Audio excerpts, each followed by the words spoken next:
SSC ક્લાસીસના Rajput આયુષના સૌ વિદ્યાર્થી મિત્રો નમસ્કાર. મિત્રો, આજનો આ વિડીયો એફવાય બીકોમમાં અભ્યાસ કરતા વિદ્યાર્થીઓ માટે છે, સેમ 1નો, જેમાં આપણે અકાઉન્ટની સિરીઝ ચાલુ કરેલી છે. આજનો વિડીયો નંબર 8નો વિડીયો છે. આગળ 7 વિડીયો બની ગયેલા છે. જો નહીં જોયા હોય તો પહેલાં એ જોઈ લેજો, પછી અહીંયા આવજો. બરાબર, આપણે દાખલા સ્ટાર્ટ કર્યા છે. લગભગ આજે આપણો ત્રીજો દાખલો છે. બરાબર, દાખલાની રકમ લખવા માટે એમ તો મેં જગ્યા રાખું છું અહીંયા, પણ ટાઈમ વધારે વેસ્ટ થાય એના કારણે આપણે ફોટો પાડીને અહીંયા મૂકી દઈશું. બરાબર, તમને ફોટોમાં દેખાઈ જશે. એમ થાય તો સ્ક્રીનશોટ લઈ લો અથવા તો નોટમાં ઉતારી દો, જેવી તમારી ઈચ્છા. બરાબર, ચાલો સ્ટાર્ટ કરીએ પહેલાં તો. અને જો કોઈ ટ્યુશન પર આવવું હોય, અહીંયા લાઈવ ભણવું હોય મારી સાથે, તો તેના માટે તમારે ઉદવાડાની અંદર આવવા પડશે. ઉદવાડાની અંદર આપણા ક્લાસ ચાલુ છે. બરાબર, ઉદવાડા એકદમ સ્ટેશન પાસે નજીક જ છે.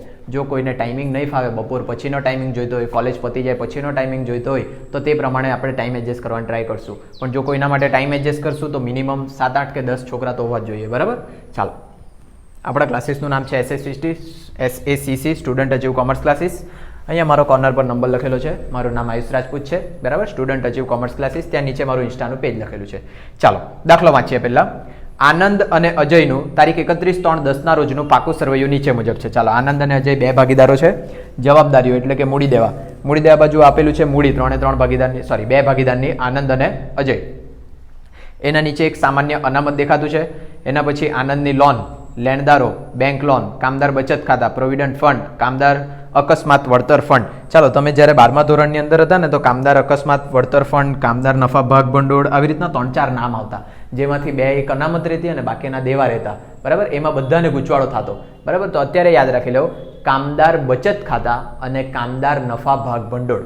બરાબર, કામદાર બચત ખાતા અને કામદાર નફા ભાગ ભંડોળ અહીંયા લખતો છે. જો તમારા અંદર મતલબ કે જે પેલું વાક્ય છે, તે વાક્યમાં બચત અને નફા આ 2 શબ્દોમાંથી કોઈ એક શબ્દ હોય તો તમારે એ સમજવાનું કે દેવું છે, તે સિવાયની બધી અનામત છે. ચાલો પાછા વાંચીએ. નીચેથી 3rd નંબર પર જો કામદાર બચત ખાતા, તો આ બચત શબ્દ આવી ગયું. બચત શબ્દ આવ્યું એટલે શું કહેવાય? તમારું દેવું. જો એમાં તે કામદાર નફા ભાગ ભંડોળ, નફા શબ્દ આવે તો એ શું કહેવાય? દેવું. હવે નીચે જો કામદાર અકસ્માત વળતર ફંડ, એની અંદર બચત શબ્દ પણ નથી, નફા શબ્દ પણ નથી. આ બંને શબ્દ નથી એટલે એ શું છે? તમારું અનામત છે. ક્લિયર થાય બધાને? એટલે બચત અને નફા શબ્દ આવે તો તે શું કહેવાશે? તમારું દેવું, અને તે સિવાયની બધી અનામત. ચાલો આગળ વધીએ. મિલકતો બાજુ. મિલકતોમાં પગડી આપી છે, મકાન, મશીનરી, સ્ટોક, ગાલખાદ અનામત, દેવાદાર, લેણી હુંડી, રોકડાનો અને રોકડ. બહુ બધી મિલકત આપી છે, પણ કંઈ નવું દેખાતું નથી. નીચે પેરેગ્રાફમાં વાંચીએ. તારીખ 1/4/10 રોજ ભાગીદારી પેઢીનું ભૂમિ લિમિટેડમાં રૂપાંતર કર્યું, જેની શરતો નીચે મુજબ છે. ચાલો, ભૂમિ લિમિટેડમાં રૂપાંતર કર્યું તો ત્યાંથી તમને ચેપ્ટર ખબર પડે અને દાખલો કયો ગણવાનો તે ખબર પડે. પહેલો હવાલો જો, પગડી 10,500 ગણવાની છે. સ્ટાર કરી રાખવાની જો પગડીનો હવાલો આપેલો હોય, કારણ કે છે ને પગડી ભૂલી જવાતી છે લખવાની એટલે. નંબર 2, કંપની આનંદની લોન સિવાયના તમામ દેવા લઈ લે છે. ચાલો, પહેલી વખત એવું કંઈ આવ્યું છે કે કંપની લઈ નથી જતી. ચાલો, કંપની આનંદની લોન સિવાયના તમામ દેવા લઈ લે છે, તો આનંદની લોનને ચોકડી મારવાનું, કેમ કે આનંદની લોન નવી કંપની લઈ જવાની નથી. આગળ વધીએ. નંબર 3, કંપની 8,000 રોકડ સિવાયની તમામ મિલકતો પણ લઈ લે છે. ચાલો, રોકડ જો ટોટલ 24,000ની છે, તેમાંથી 8,000 નહીં લેવાની અને બાકીની બધી લઈ જવાની. આ દાખલો ખૂબ જ વ્યવસ્થિત રીતના સમજી લેજો. રોકડવાળો હવાલો આપેલો છે એટલે એને બી સ્ટાર કરી રાખો.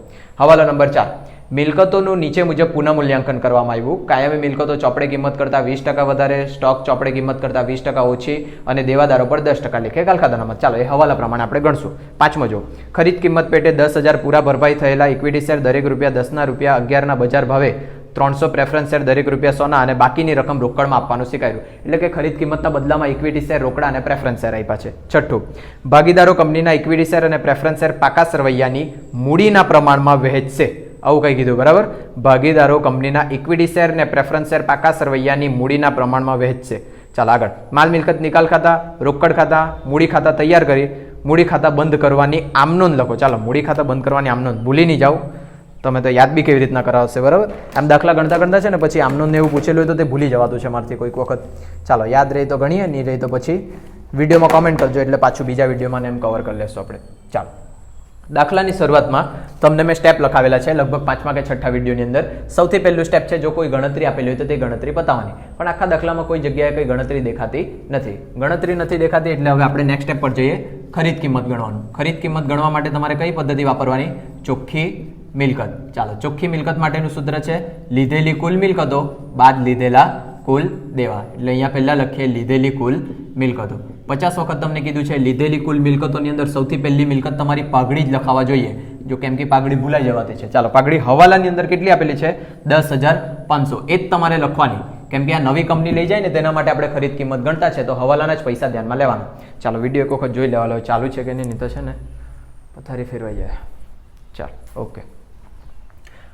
ટ્રસ્ટ ઇસ્યુઝ પાઘડી લખાઈ ગઈ. એના પછી પાકા સર્વે એમાંથી મિલકત જોવાની અને રકમ લખવાની હવાલામાંથી. પહેલું જો પાઘડી, પાઘડીને તો જોવાનું નથી, આપણે આવી ગઈ. પછી જો મકાન, તો અહીંયા લખીએ મકાન. હવે જોજો મકાન એમ તો આપણા પાસે 90,000ના છે, પણ નવો હવાલો જેવો કંઈક છે મકાનને લગતો. જો ચોથો હવાલો જોજો, મિલકતોનું નીચે મુજબ પુનઃ મૂલ્યાંકન કરવામાં આવ્યું. કાયમી મિલકતો ચોપડે કિંમત કરતાં 20% વધારે.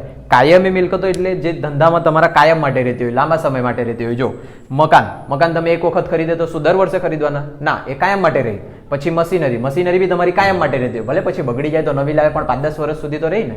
એટલે એવી જે મિલકતો છે જે કાયમ માટે રહેતી હોય તે તમારી કાયમી મિલકત. પછી એના નીચે જો સ્ટોક તો તમારા આવતા વર્ષે પાછો વેચાઈ જશે. સ્ટોક એટલે ખબર પડે ને, જે કાચો માલ બચી જાય તે, અને કાચા માલનો સ્ટોક કે તૈયાર માલનો સ્ટોક, ટૂંકમાં તમારા ધંધામાં જે વસ્તુનું વેચાણ થતું હોય, વેચાયા વગરનો જે પડી રહે તે તમારો સ્ટોક, તે આવતા વર્ષે વેચાઈ જવાનો. એટલે કાયમી મિલકત નહીં કહેવાય. એટલે મિલકત કાયમી તમારી બે જ છે, મકાન અને મશીનરી. ચાલો તો કાયમી મિલકતમાં શું કીધું એ લોકોએ? ચોપડે કિંમત કરતાં 20% વધારે. ચાલો કાયમી મિલકત મકાન કેટલા છે? 90,000. અહીંયા જોજો 90,000 મકાન છે, વ્યવસ્થિત જ લખીએ. 10,500 થોડુંક સાઈડ પર લખી દે. મકાન છે તમારું 90,000, વધારો કરવાનો છે એટલે પ્લસ કરીએ 20% વધારો. ચાલો 20% એટલે 9-18,000 રૂપિયા, પ્લસ કરીને થઈ જવાના 1,08,000 રૂપિયા. ચાલો પછી છેલ્લે કેલ્સી પર કરી લે બધું. મકાન પછી મશીનરી લખીએ. મશીનરી કેટલાની છે? 25,000. એ પણ તમારી કાયમી મિલકત છે, એટલે એમાં પણ 20%નો વધારો કરીએ. 20% વધારો કરશો એટલે કેટલા થવાના? 5,000. 5,000 પ્લસ કરીને કેટલા આવશે તમારા? 30,000. ચાલો આગળ વધીએ. મશીનરીની નીચે આપેલું છે સ્ટોક. અહીંયા લખું મેં પહેલા સ્ટોક આપણા પાસે કેટલાનો છે? 35,000નો. હવાલામાં કઈ કીધેલું છે? સ્ટોક ચોપડે કિંમત કરતાં 20% ઓછી કિંમતે. બરાબર, એટલે પહેલા તો સ્ટોક કેટલા રૂપિયાનો છે તે લખીએ. 35,000 માઇનસ 20% ઘટાડો. ઓછી કિંમત એટલે શું કરવાનું તમારે? ઘટાડો. 20% જ છે કે? ઓકે, 20% ઘટાડો કરવાનો છે એટલે 7,000નો ઘટાડો કરીએ એટલે કેટલા આવવાના તમારા? 28,000. 35 દુ 70, 7,000 ઘટાડો એટલે 28,000. ઓકે, ચાલો આગળ. એના પછી શું છે? સ્ટોક પછી દેવાદારો. જોજો તમારી વિગત મેં મિલકતોમાંથી જોતો છે, એટલે કે પાકા સર્વેમાંથી ને રકમ હવાલામાંથી લખતો છે, એવું જ કરવાનું છે તમારે. સૌથી પહેલા દેવાદારો લખીએ. હવે દેવાદારો લખતી વખતે વાસ્તવિક દેવાદારો ધ્યાનમાં લેવાના. કેટલા રૂપિયા? 35,000.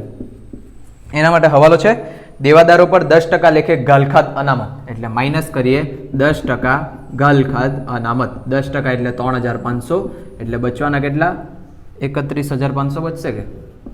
5 ને 4 ને 5. ઓકે, 31,500. ચાલો દેવાદારની નીચે લેણી હુંડી. અહીંયા લખીએ લેણી હુંડી કેટલાની છે આપણા પાસે? 17,000. હવાલામાં કઈ કીધેલું છે? લેણી હુંડી નથી કીધેલું. બરાબર, ઓકે. ચાલો તો લેણી હુંડી લખીએ કેટલાની? 17,000ની. જેટલી રકમ છે તેટલી જ લખી દેવાની, પૈસા નહીં કીધા હોય તો. એના પછી છે રોકાણો માટે કોઈ હવાલો આપેલો છે? રોકાણો કોઈ હવાલો નથી, એટલે રોકાણો પણ જેટલાના છે તેટલા જ લખી દેવાના, 14,000. એના પછી આવો રોકડ. ચાલો અહીંયા ધ્યાન આપજો. રોકડ આપણે કોના માટે ગણતરી કરતા છે? નવી કંપની માટે. બરાબર, નવી કંપની જો રોકડ લઈ જાય તો જ અહીંયા લખવાનું, નહીં લઈ જાય તો નહીં લખવાનું. અહીંયા લોકોએ શું કીધેલું છે? કંપની 8,000 રોકડ સિવાયની તમામ મિલકતો લઈ લેશે, એટલે 8,000 રોકડા નહીં લઈ જવાની. 24,000 છે રોકડ, તેમાંથી 8,000 લઈ જવાની નથી, એટલે બાકી કેટલા બચવાના? 16,000. 16,000 બચશે.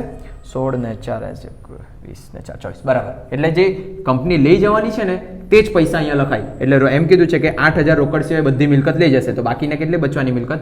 16,000 મિલકત, એટલે કે બાકી બધી મિલકત. ચાલો ટોટલ મારીએ, અને પેલા જે 20% કાઢ્યા છે તે બી બધા કરી લે. 9,000 પ્લસ 20%, 1,08,000. 25,000 પ્લસ 20%, 30,000. 35,000 માઇનસ 20%, 28,000. અને 35,000 માઇનસ 10%, 31,500. ઓકે, પરફેક્ટ છે. ચાલો ટોટલ મારીએ. બરાબર, ક્યાંથી છે? પાઘડીથી. 10,500 વત્તા 1,08,000 વત્તા 30,000 વત્તા 28,000 વત્તા 31,500 વત્તા 17,000 વત્તા 14,000 અને વત્તા 16,000. 2,55,000 જેવા કંઈક આવતા છે. તમારા પાસે અહીંયા જગ્યા છે ત્યાં બાજુમાં લખજો 2,55,000. એક વખત પાછું મારી લે ને તો ખોટું હોય તો 10,500 plus 1,08,000 plus 30,000 plus 28,000 plus 31,500 plus 17,000 plus 14,000 plus 16,000, એટલે 2,55,000 જ આવતા છે મારા. બરાબર, ચાલો જોઈ લેજો. આગળ વધીએ. આ લીધેલી કુલ મિલકતો આવી જાય, એમાંથી બાદ શું કરવાનું તમારે? લીધેલા કુલ દેવા. બાદ લીધેલા કુલ દેવા. ચાલો હવે દેવાને ધ્યાનમાં લે. મૂડી દેવા બાજુ આવી જાઓ. પહેલા તો મૂડી આપેલ છે, મૂડી તો ભાગીદારનો અધિકાર કહેવાય, એને દેવું નહીં ગણવાનું. સામાન્ય અનામત, જે જૂની અનામત છે તેના પર પણ ભાગીદારનો અધિકાર કહેવાય, એટલે એ નહીં લખાય. પછી આનંદની લોન, જોજો એકાદ હવાલો હતો, હવાલો નંબર 2, કંપની આનંદની લોન સિવાયના તમામ દેવા લઈ લેશે. એટલે આનંદની લોન લઈ ગયેલા નથી, એટલે એને ચોકડી મારી રાખવાનું, ધ્યાનમાં રાખજો. એટલે આનંદની લોન અહીંયા જો લઈ ગયેલા તો જ લખાય ને, કેમ કે અહીંયા શું છે સૂત્ર, લીધેલા કુલ દેવા, તો જે દેવા લઈ તે જ લખવાના, નહીં કીધેલા. ના પાડેલી હોય તે નહીં લખવાના. જો ના નથી પાડેલી એનો અર્થ છે કે લઈ ગયા છે, જો ના પાડે ને તો જ એનું સમજવાનું કે નથી લઈ ગયેલા. આગળ લેણદારો, બરાબર, લેણદારો માટે કંઈ કીધેલું નહીં હતું, એટલે લેણદારો લખીએ. કેટલા રૂપિયાના છે? 35,000. હવાલામાં લેણદારો માટે કોઈ રકમ હતી નહીં હતી, બરાબર, એટલે અહીંયા લખીએ લેણદારો 35,000. ચાલો, પછી છે બેંક લોન. બેંક લોન માટે બી કંઈ હવાલો આપેલો નહીં હતો, એટલે જે છે તેટલા જ લખીએ, 50,000. પછી છે કામદાર બચત ખાતા. હવે આ અનામત છે કે દેવું છે તે કેવી રીતના ઓળખવાનું? આ બચત શબ્દ આવ્યો એટલે શું છે? દેવું. અને આપણે અહીંયા શું લખતા છે? લીધેલા કુલ દેવા, એટલે અહીંયા લખવા પડશે કામદાર બચત ખાતા. કેટલા રૂપિયા? 6,000. ચાલો આગળ વધીએ. પ્રોવિડન્ટ ફંડ, પ્રોવિડન્ટ ફંડ બી તમારું દેવું છે, એટલે અહીંયા લખીએ પ્રોવિડન્ટ ફંડ. કેટલા રૂપિયા? 14,000. પછી કામદાર અકસ્માત વળતર ફંડ, આ દેવું છે કે અનામત તે નક્કી કરવા માટે શબ્દ જો, બચત કે નફા, એ બંનેમાંથી કોઈ બી શબ્દ નથી, એટલે શું છે? મિલકત. મિલકત હોય તો અહીંના પર ભાગીદારનો અધિકાર, અહીંયા લખાય નહીં. ચાલો આ બધાનું ટોટલ મારીએ. 14 ને 6 20, 50 60 70, 1,05,000, બરાબર. 2,55,000 માંથી 1,05,000 બાદ કરશું તો 1,50,000 આટલા આવશે. આ શું આવી ગઈ? તમારી ખરીદ કિંમત. ખરીદ કિંમત અથવા તો એનું બીજું નામ કહી શકે તમે ચોખ્ખી મિલકત. ચાલો ટોટલ મારીને જોઈ લે એક વખત, હોશિયારી મારવામાં તકલીફ નહીં પડી જાય. 35,000 પ્લસ 50,000 પ્લસ 6,000 પ્લસ 14,000 એટલે 1,05,000, એમાં 2,55,000 નથી એટલે 1,50,000 બરાબર છે. ચાલો ખરીદ કિંમત ગણાઈ જાય પછી તમારે શું ગણવાનું? આ ખરીદ કિંમતનો અર્થ શું થાય? તમારે કંપની પાસેથી આટલા પૈસા લેવાના છે, એના પછી તમારે ગણતરી કરવાની ખરીદ કિંમતનો અવેજ. ખરીદ કિંમત પેટે અવેજ. ચાલો ખરીદ કિંમત પેટે અવેજની વાત કરીએ તો એકાદ હવાલો હશે જેમાં કીધેલું હશે કે કઈ કઈ વસ્તુ આપી છે, ઇક્વિટી શેર, પ્રેફરન્સ અને એવી બધી વસ્તુ આપેલી હશે. હવાલો નંબર 5, ખરીદ કિંમત પેટે 10,000 પૂરા ભરપાઈ થયેલા ઇક્વિટી શેર, એટલે નંબર 1 ખબર પડી ગઈ આપણને શું આપવાના? Equity share. ચાલો આગળ વધીએ. ભરપાઈ થયેલા ઇક્વિટી શેર દરેક ₹10 ના 11 ના બજાર ભાવે. પૈસા પછી જોઈએ. પછી જો 300 પ્રેફરન્સ શેર, એટલે કે નંબર 2 શું થઈ જવાનું તમારું? Preference share. એના પછી આગળ વધીએ. પ્રેફરન્સ શેર ક્યાં ગયું? પ્રેફરન્સ શેર દરેક ₹100 અને બાકીની રકમ રોકડ, એટલે ત્રીજી વસ્તુ કઈ આપેલી છે? રોકડ શિલ્લક. ચાલો 3 વસ્તુ આપી છે, પછી હવાલો પૂરો થઈ ગયો. 3 વસ્તુ મળીને કેટલા થવા જોઈએ? 1,50,000. થોડુંક હજુ સાઈડ પર લખું, 1,50,000. ચાલો હવે શેરની વાત કરીએ. શેર માટે શું કીધેલું છે? 10,000 પૂરા ભરપાઈ થયેલા શેર, એટલે શેર કેટલા આપવાના? 10,000 ગુણ્યા શેરની કિંમત ₹10 છે, પણ એનો બજાર ભાવ કેટલો છે? 11. તો આપણે હંમેશા બજાર ભાવ ધ્યાનમાં લેવાનો. 10 ગુણ્યા 11 એટલે 1,10,000 આવશે. 10 ગુણ્યા 11, 1 2 3 4. Okay perfect. ચાલો પ્રેફરન્સ શેરની વાત કરીએ. પ્રેફરન્સ શેર માટે શું કીધેલું છે? 300 પ્રેફરન્સ શેર દરેક ₹100. શું કીધું? 300 પ્રેફરન્સ શેર દરેક ₹100, એટલે કે 3 × 3 ₹30,000 થવાના કે બંનેનો ગુણાકાર કરશે. 3 × 3 2 4 મીંડા. ઓકે 30,000 બરાબર. હવે બાકીના જે પૈસા બચ્યા, બાકીના એટલે આ 1,10,000 વત્તા 30,000 એટલે 1,40,000 થયા. ટોટલ કેટલા મળવા જોઈએ? 1,50,000. તો બાકીના કેટલા બચવાના? 10,000. આ 10,000 ને કરીએ આપણે અહીંયા ક્વેશ્ચન માર્ક, એટલી હશે રોકડ શિલ્લક. એ લોકોએ ચોખ્ખું એમ કીધું 10,000 પૂરા ભરપાઈ થયેલા ઇક્વિટી શેર 11 ના ભાવે અને 300 પ્રેફરન્સ શેર 100 ના ભાવે, બાકીની રકમ રોકડમાં. એટલે 10,000 ઇક્વિટી શેર 11 ના ભાવે આવ્યા 1,10,000, 300 પ્રેફરન્સ શેર 100 ના ભાવે 30,000 અને બાકીના જે બચ્યા 10,000 તે તમારી રોકડ શિલ્લક. ચાલો આ ગણાઈ જાય. પછી જો કોઈ શેર વેચેલું હોય, આ વખતે છે કે નથી વેચેલું, જો કોઈ શેર વેચી દે, એ વેચી દીધેલા શેર માટેની ગણતરી કરવાની. જો વેચવા પછી શેર બચેલા હોય તે બચેલા શેરની ગણતરી કરવાની. એના પછી તમારે ખાતા પર આવવાનું, પણ અહીંયા વેચેલા શેરનો કોઈ હવાલો આપેલો નથી, એના કારણે આપણે ડાયરેક્ટ ખાતા પર આવીએ. ચાલો જે ખાતા તૈયાર થાય તે ભાગીદારી પેઢીના ચોપડે તૈયાર થાય, કંપનીના ચોપડે તૈયાર થતા નથી, એટલે તમારે એ પ્રમાણે ધ્યાનમાં રાખવાનું. ખાતા બનાવવાની વાત કરીએ તો માલ મિલકત નિકાલ ખાતું, મૂડી ખાતા. મૂડી ખાતામાં ભાગીદાર કેટલા છે? 2, આનંદ અને અજય. અહીંયા લખીએ મૂડી ખાતા. ભાગીદારના મૂડી ખાતાને એવું આખું લખવાનું, વિગત રકમ ઉધાર જમા બધું વ્યવસ્થિત લખજો, માર્ક્સ કપાશે. ચાલો 2 ભાગીદાર છે, 2 ભાગીદારના ખાના પાડી દે. ઓકે આ ભાગીદાર તો ગરીબ લાગતો છે, થોડું પતલું થઈ ગયું. ઓકે શું છે? અજય ને આનંદ. આનંદ અને અજય. આનંદ અને અજય બરાબર. આનંદ અને અજય તમે વ્યવસ્થિત લખજો બધું ગુજરાતીમાં, બરાબર. ચાલો આનંદ અને અજય 2 ભાગીદારો છે. ચાલો માલ મિલકત નિકાલ ખાતો. માલ મિલકત નિકાલ ખાતાની ઉધાર બાજુ તમારે લખવાનું પરચુરણ મિલકતો અને જમા બાજુ પર લખવાનું પરચુરણ દેવા. ચાલો એના પછી માલ મિલકત નિકાલ ખાતું થઈ ગયું, મૂડી ખાતું થઈ ગયું, પછી રોકડ સ્લેશ બેંક ખાતું. જો આપણા પાસે રોકડા હોય ધંધામાં, આપણે એટલે ભાગીદાર પાસે પૈસા હોય તો જ રોકડ ખાતું બનાવવાનું. એ લોકો એમ કીધું કે 8,000 સિવાયની રોકડ શિલ્લક લઈ ગયા, તો 8,000 તમારા પાસે છે ને, એના માટે આ રોકડ બેંક ખાતું બનાવવાનું. અને છેલ્લું ખાતું નવી કંપનીનું નામ આપેલું હશે ભૂમિ લિમિટેડ. જો પેરેગ્રાફ સ્ટાર્ટ થયેલું છે ત્યાં જ લખેલું છે ભૂમિ લિમિટેડ, એટલે નવું ખાતું બનાવીએ ભૂમિ લિમિટેડનું ખાતું. ચાલો હવે દાખલાની શરૂઆત કરીએ. ખાતાની એન્ટ્રી મારવાની, બરાબર. જો ખાતામાં એન્ટ્રી મારવાની એટલે અહીંયાથી સ્ટાર્ટ કરવાનું. મૂડી એટલે ગમે ત્યાંથી સ્ટાર્ટ કરી શકે, આપણે કાયદો એક બનાવી દેવાનો. મૂડી દેવા બાદથી સ્ટાર્ટ કરીએ, મિલકત દેણા બાજુ પૂરું કરીએ એટલે દાખલો પૂરો નથી થતો. ચાલો એના પછી બીજી એન્ટ્રી આપવાની હોય. ચાલો પહેલા જવાબદારીથી સ્ટાર્ટ કરીએ. જવાબદારીમાં મૂડી બાજુ આપેલી છે આનંદ અને અજયની મૂડી, બરાબર. પાછો એક વખત આજે છેલ્લી વખત કહી દેતો છે, લગભગ આ છેલ્લો જ દાખલો, પછી વિડીયો બનાવવાનું જોઈએ, તમારા રિસ્પોન્સ પર ડિપેન્ડ કરે. તમે કહેશો તો બનાવશો, નહીં કહેશો તો નહીં બનાવશો. ચાલો જવાબદારીઓ છે. જવાબદારી બાજુ એટલે કે મૂડી દેવા બાજુ જે આવ્યું છે તે બધું ખાતામાં કઈ બાજુ લખાશે? જમા બાજુ. અને જે મિલકત બાજુ છે તે બધું લખાશે ઉધાર બાજુ. ચાલો સ્ટાર્ટ કરીએ. મૂડી ઉધાર બાજુ એટલે કે મૂડી દેવા બાજુ છે એટલે કઈ બાજુ લખવાનું આપણે? જમા બાજુ. મૂડી ખાતાની જમા બાજુ પર લખીએ બાકી આગળ લાવ્યા 60,000 અને 40,000. ચાલો એના પછી આગળ વધીએ. સામાન્ય અનામત, બરાબર. અનામત છે એટલે ભાગીદારો વચ્ચે વેચાઈ જાય. જમા બાજુ પર વેચીએ સામાન્ય અનામત ખાતે. ચાલો એનું પ્રમાણ આપેલું હશે, કોઈ જગ્યાએ પ્રમાણ તો દેખાતું નથી. જો ઉપર બી એમ કીધું છે આનંદ અને અજયનું પાકો સર્વે આપેલું છે, પછી કોઈ જગ્યાએ એમ નથી કીધેલું કે નફા નુકસાનનું પ્રમાણ કંઈક. ઓકે, જો નફા નુકસાનનું પ્રમાણ નહીં આપેલું હોય તો કયા હિસ્સે તમારે? સરખે હિસ્સે વેચવાનું. સરખે હિસ્સે એટલે કે સામાન્ય અનામત છે 22,000, તો કોઈને કેટલા મળશે? બંનેને 11,000. પડે બધાને ખબર? સરખે હિસ્સે વેચવાનું. ચાલો કેમ? નફા નુકસાનનું પ્રમાણ આપેલું નથી. આનંદની લોન એટલે દેવું એટલે પરચુરણ દેવામાં લખવાનું હોય તમારે, બરાબર. પણ ચાલો જો આનંદની લોન આપણે ચૂકવવા માટે કંઈ કીધેલું છે? નથી કીધેલું. આનંદની લોનનો કોઈ હવાલો નથી. સેકન્ડ હવાલામાં ખાલી એટલું જ કીધું છે કંપની આનંદની લોન સિવાય તમામ દેવા લઈ જશે. ચાલો પરચુરણ દેવામાં લખીએ આનંદની લોન. કેટલા રૂપિયાની? 12,000ની. ચાલો જે વસ્તુ નહીં લઈ ગઈ એટલે કે નવી કંપની મિલકત નહીં લઈ જાય અથવા તો દેવું નહીં લઈ જાય ત્યારે તમારે એને ચોકડી મારી રાખવાનું, એટલે એનો નિકાલ કરવાનો છે તે તમને ખબર પડે. આગળ વધીએ. આનંદની લોન પછી લેણદારો બી તમારું દેવું છે એટલે પરચુરણ દેવામાં લખીએ લેણદારો. કેટલા રૂપિયા? 35,000. પછી લખવાના બેંક લોન બી તમારું દેવું છે એટલે પરચુરણ દેવામાં લખીએ 50,000. પછી કામદાર બચત ખાતા. બચત શબ્દ આવ્યો એટલે શું કહેવાય? દેવું હોય તો ક્યાં લખવાનું? પરચુરણ દેવામાં. આટલું તો આવડવા જોઈએ, આના જ માર્ક્સ છે. કામદાર બચત ખાતા કેટલા રૂપિયાના? 6,000. પછી પ્રોવિડન્ટ ફંડ પણ દેવું એટલે અહીંયા જ લખાશે પ્રોવિડન્ટ ફંડ. કેટલા રૂપિયા? 14,000. એના પછી કામદાર અકસ્માત વળતર ફંડ. બચત કે નફા શબ્દ નથી આવ્યો એટલે શું છે? અનામત હોય તો ભાગીદારો વચ્ચે વેચવાની. અહીંયા લખીએ કામદાર અકસ્માત વળતર ફંડ, બરાબર. ચાલો નફા નુકસાનનું પ્રમાણ નથી આપેલું એટલે સરખી હિસ્સે વેચવાનું. કામદાર અકસ્માત વળતર ફંડ 6,000 છે એટલે 3,000 આવવાના સરખે હિસ્સે. આગળ વધીએ. મૂડી દેવાનું પૂરું થયું, મિલકતો બાજુ આવી જાવ. પગડી, બરાબર. બધી મિલકતો લખવાની પરચુરણ મિલકતમાં. પહેલા લખીએ અહીંયા પગડી. કેટલા રૂપિયાની? 8,000ની. પછી મકાન 90,000. પછી મશીનરી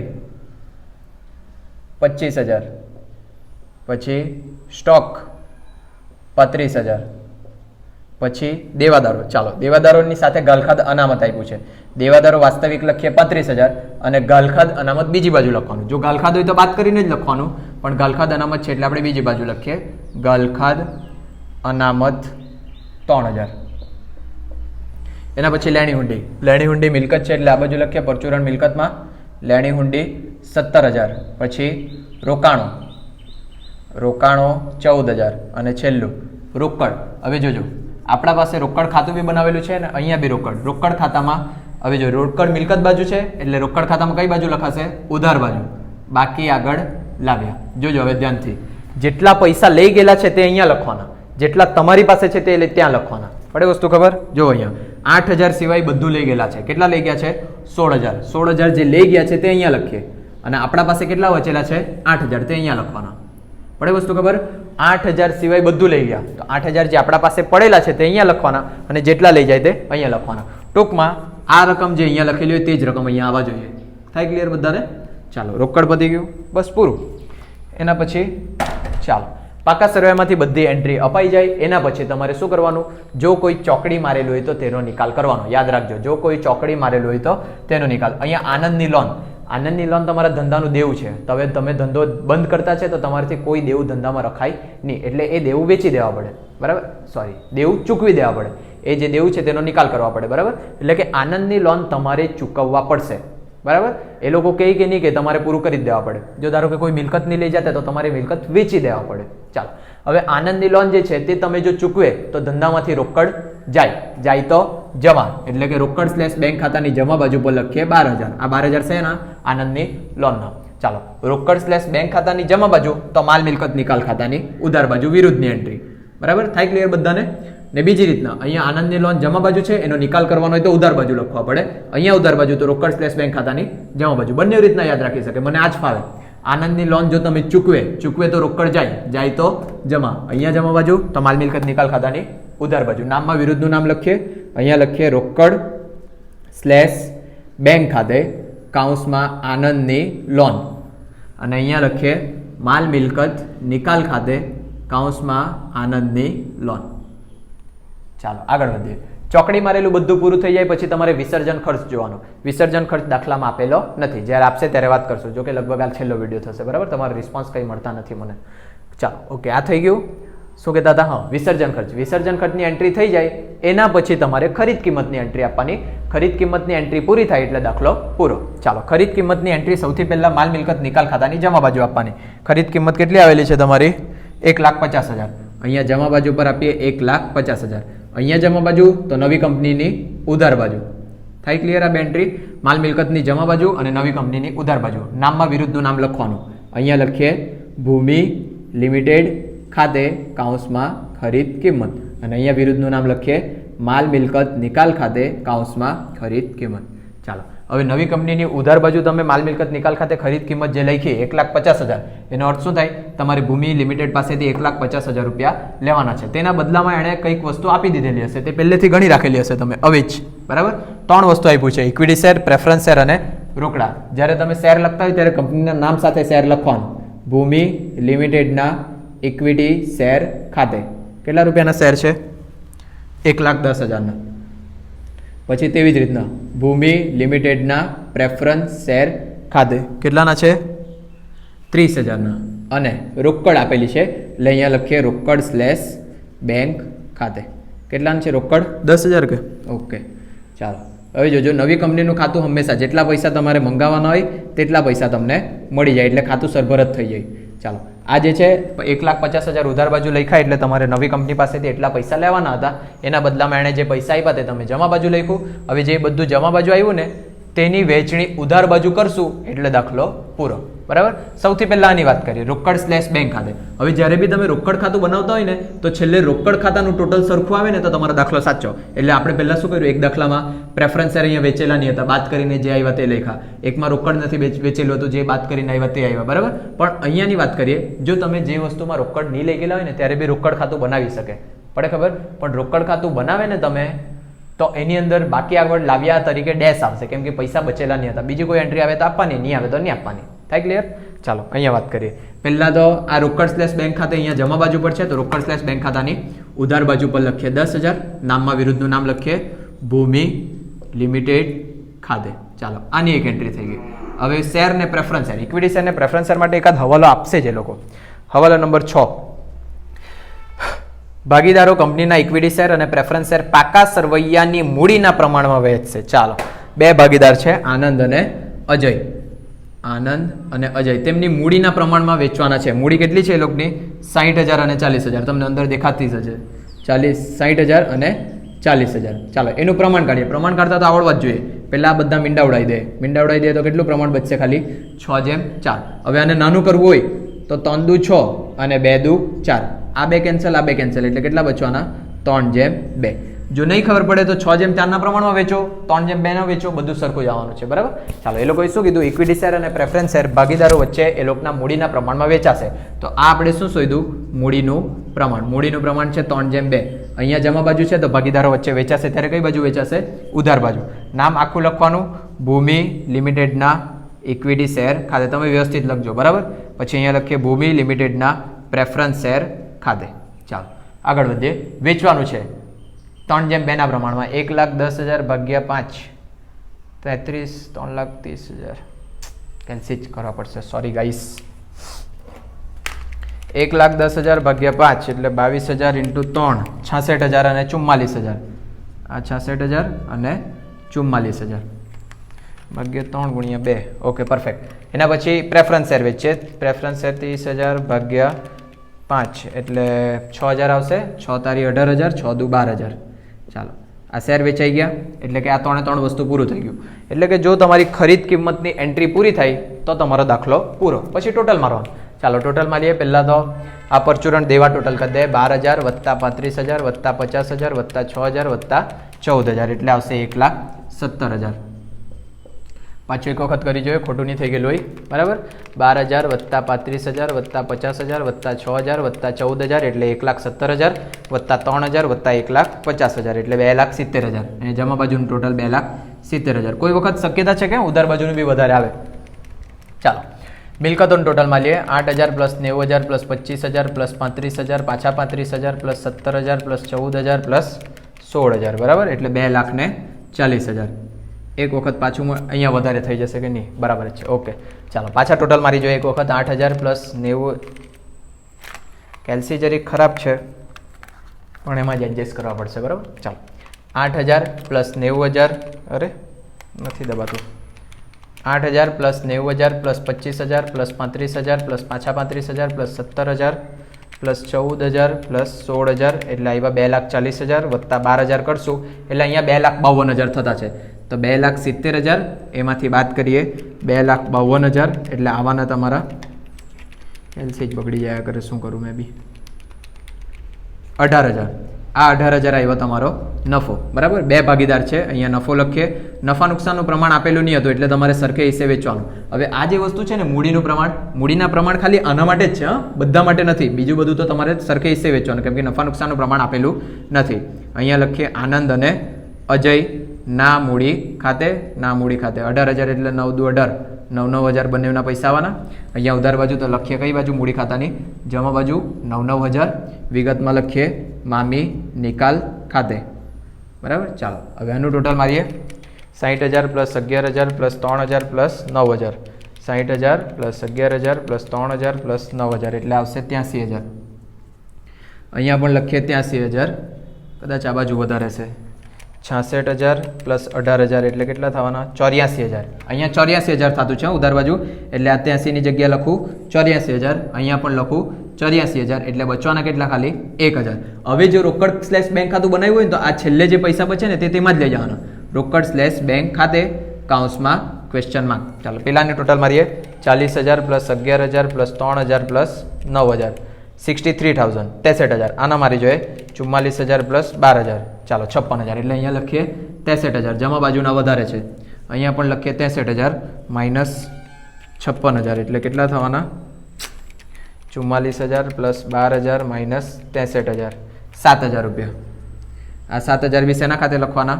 રોકડ સ્લેશ બેંક ખાતે કાઉન્સમાં ક્વેશ્ચન માર્ક. જ્યારે રોકડ સ્લેશ બેંક ખાતું બનાવેલું હોય ત્યારે રોકડ સ્લેશ બેંક ખાતામાં જ એન્ટ્રી આપવાની.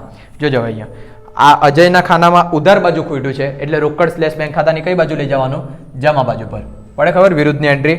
નામમાં વિરુદ્ધનું નામ અજયના મૂડી ખાતે અને આનંદના જમા બાજુ પર ખૂટેલા છે 1,000 તો આપણે રોકડ ખાતામાં લઈ આવવાના ઉધાર બાજુ પર. વિરુદ્ધની એન્ટ્રી. નામમાં લખવાનું આનંદના મૂડી ખાતે. હવે બંને બાજુનું ટોટલ મારવાનું. જો ટોટલ સરખું થયું 19,000 તો તમારો દાખલો સાચો, નહીં તો ખોટું. 12 ને 7 19 ને 8 ને 1 9 ને 10 19. રોકડ ખાતું બનાવેલું હોય તો રોકડ ખાતાનું ટોટલ સરખું આવે તો જ તમારો દાખલો સાચો, નહીં તો ખોટું. બરાબર. આની સાથે આપણે તમારા વિષયને સમાપ્ત કરીએ. આના પછી બીજો વિડીયો બનાવવો શક્ય નથી કેમ કે કોઈ બેનિફિટ દેખાતું નથી. બરાબર. જો ટ્યુશન પર આવવા માંગતા હોય તો ટ્યુશન પર આવજો. આટલું ફાસ્ટ નહીં ચલાવશો. આ તો વિડીયો મારે 30-35 મિનિટમાં પતાવવાનો હોય એટલે પતાવીએ આપણે. નહીં તો બાકી અડધો 1 કલાકથી ઉપર થઈ જતો છે. 45 મિનિટનો દાખલો. કોઈ વખત સ્ટુડન્ટને ક્યાંક ગૂંચવાડો થાય તો તરત એ લોકો પૂછે. પૂછવામાં થોડુંક લાંબુ થાય. કંઈક પૂછે ને તમે સવાલ તો તે ટાઈમે છે ને કંઈક બીજા બી વિચાર આવે તો એ બીજા બી આન્સર આપવામાં આવે તમને. એટલે એ બધામાં થોડુંક લાંબુ થઈ જાય. એટલે આટલું ફાસ્ટ નહીં ચલાવાય. જો અત્યારે મારા બોલવાના શબ્દો ફાસ્ટ લાગતા હોય તો તમારે થોડું વિડીયો સ્લો કરી દેવાનું અને પછી જોવાનું. બરાબર. ચાલો બસ આટલું જ. કોઈ ટ્યુશન આવવા માંગતા હોય, ટાઈમ નથી ફાવતો હોય, ટાઈમ એડજસ્ટ કરવાનો હોય, બધું કરી દેશું, ટ્રાય કરશું, પણ તમે ભણવાવાળા જ જોઈએ છોકરા. હા, પછી મસ્તી મજાક કરશો તો નહીં મજા આવશે. એટલે મસ્તી મજાક કરશું આપણે, ગરીબ લોકો કહીએ જો ને. આ એ તો આવડત છે હવે, પણ પૈસા નહીં મળે, શું કરીએ? બરાબર. ચાલો આવજો. જય શ્રી કૃષ્ણ. ધન્યવાદ.